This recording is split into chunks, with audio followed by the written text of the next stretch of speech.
leader and candidate in next year's presidential elections. Delegates from the Zanu-PF party are holding an extraordinary session for the first time since Robert Mugabe stepped down last month.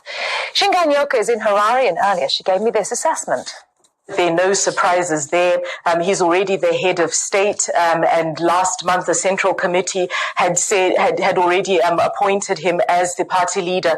This was essentially a ratification. Up until this point, he was just the interim leader of the party, but there were really no surprises. The 6,000 delegates that gathered here today were carefully selected to ensure that this endorsement would get off without a hitch. And now he says that the real work starts, and that he is prepared to lead a united Zimbabwe as well as a united Zanu-PF.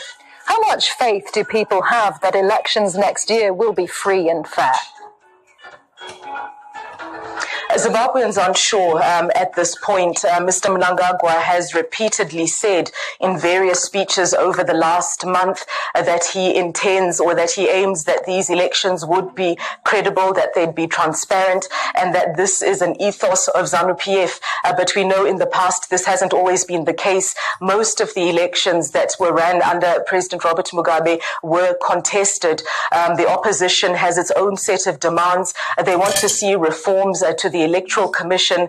They say that the conditions on the ground at the moment are not conducive for a free and fair election, and they will be lobbying over the next few months to ensure that President Mnangagwa will, for example, make sure that the voter registry, that all the Zimbabweans who want to vote are registered to vote. And they also want the millions of Zimbabweans that are living in the diaspora a chance to be able to vote, and many of them are opposition supporters. And so Zimbabweans really wait to see whether Emmerson Mnangagwa is committed to the promises that he's made.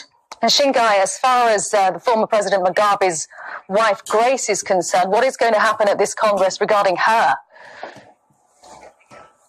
Well, the Congress has already spoken. The Central Committee last month had had recommended that she be fired from the party, and the Congress today upheld that, as along with the expulsion of about half a dozen other party members. We understand that they are currently in Singapore. There were pictures on social media that appeared that showed President Mugabe at a hospital, and so at this point it appears that their role in ZANU-PF, at least Grace Mugabe's role in ZANU-PF, has come to an end.